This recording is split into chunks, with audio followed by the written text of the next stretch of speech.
Step 7 of the Opportunity Engine is growing through change. And this step is important because your network is not static. Your career changes, your clients change, your practice changes, your priorities change, your contacts change jobs, people move firms, people change roles, people retire, become more relevant, become less relevant.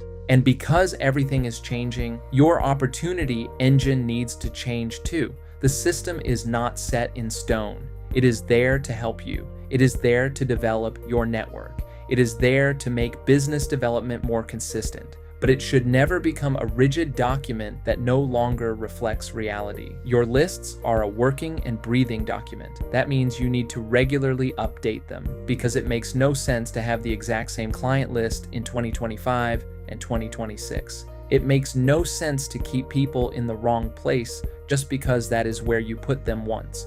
It makes no sense to treat a potential client the same way forever if something has changed. Maybe someone on your potential client list is no longer a potential client. Maybe they made it clear they will not give you work. Maybe they moved into a role where your work is no longer relevant. Maybe the timing is not right.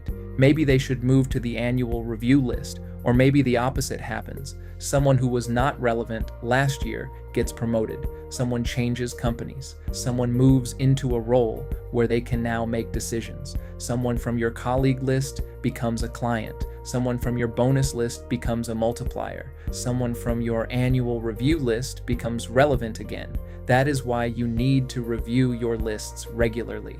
Your opportunity engine should breathe with your network. It should reflect what is happening around you, not what was true 2 years ago. This is also why the annual review list matters. The annual review list is not a place where contacts go to disappear. It is a place for contacts that are not currently an opportunity or should not currently be in your active opportunity engine. Once a year, you look at this list and ask, should this person go back into my active system? Has something changed? Is there a reason to reconnect? Do they belong on the client list, potential client list, colleague list, multiplier list, or bonus list?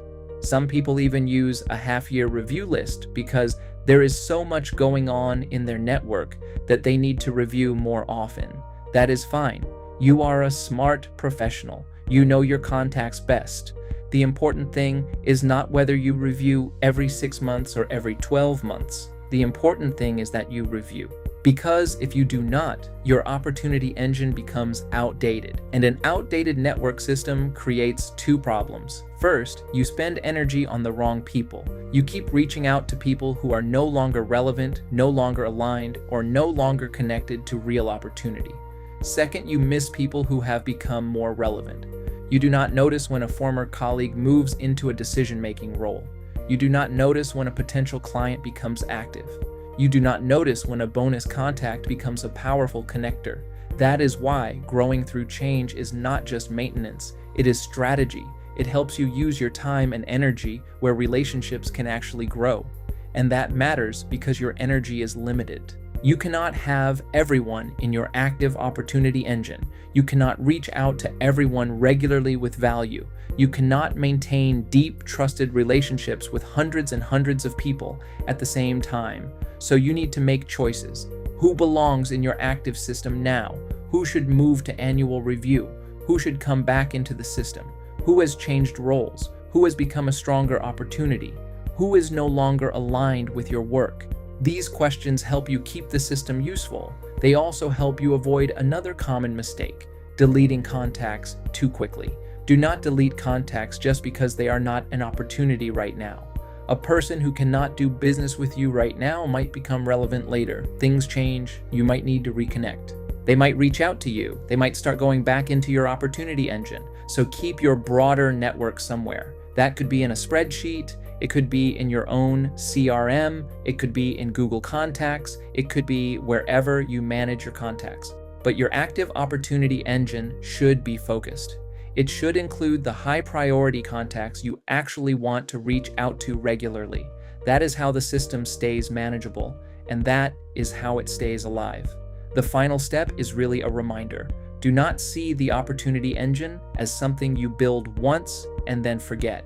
It is not a static database. It is a living system. It changes with your career. It changes with your market. It changes with your clients. It changes with your relationships. So make sure you regularly review your lists. Make sure you regularly think about the opportunities that come from the contacts on those lists. Make sure the right people are in the right place.